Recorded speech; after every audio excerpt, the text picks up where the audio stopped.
Hi, my name is Dave Young, and I'm a member of the Vistelar group. One of the hats I wear is Director of Training for Armored Training. I'd like to share with you a peace story. In fact, last April I was at a police conference, and I usually call home about the same time every evening, and this time I got a call about 2 o'clock in the afternoon, which really kind of concerned me. And so I picked up the phone. I happened to be on the break, and I heard a lot of yelling in the background. And my wife was actually on the phone, and she was saying that a man, an older man, chased my son into the house and is banging on the front door. And he kept yelling and screaming that he wanted to, hit him, hurt him, harm him, and it was a pretty intense situation. In fact, I had to ask my wife several times to repeat what she was saying because the gentleman was yelling pretty loud. And I guess what I could put together in a short amount of time was my son was over his house with his daughter, and he came home early. You can only, let your imagination wander, but my son ran out of the house and this gentleman chased him to my home.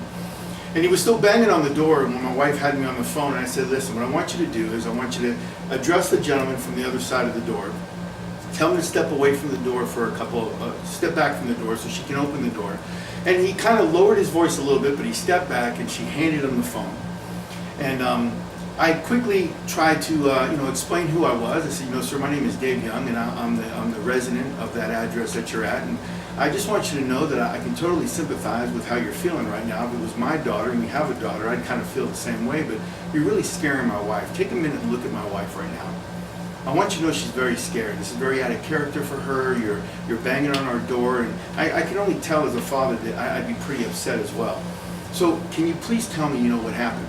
And then he proceeded to yell at me a little bit, but he started to tell me that I came home from work a little early, and my son was sitting on the couch with his daughter, and the daughter ran into the bedroom, and my son ran out the back, and he chased him to the house. And I said, well, I can see that could be a pretty compromising situation to be in. Number one, both the kids should be at school.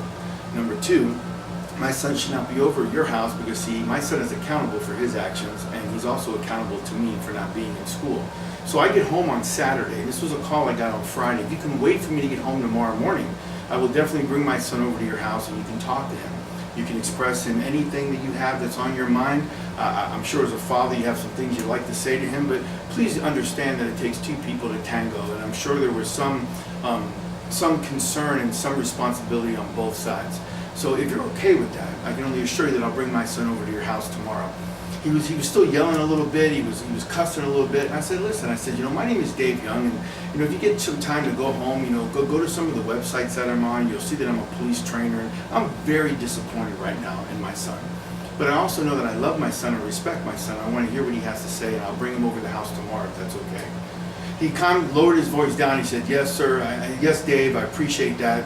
He laid the phone down on the welcome mat and kind of apologized to my wife through the door and turned around and left. And I got to talk to my wife a little bit later, and we kind of worked things out, so we went over to see him the next day. And I think if you can sometimes look into the other person's shoes and see where they're coming from, instead of acting out, you're starting to respond to these situations, I think you'll have a very peaceful outcome. And that was my peace story I wanted to share.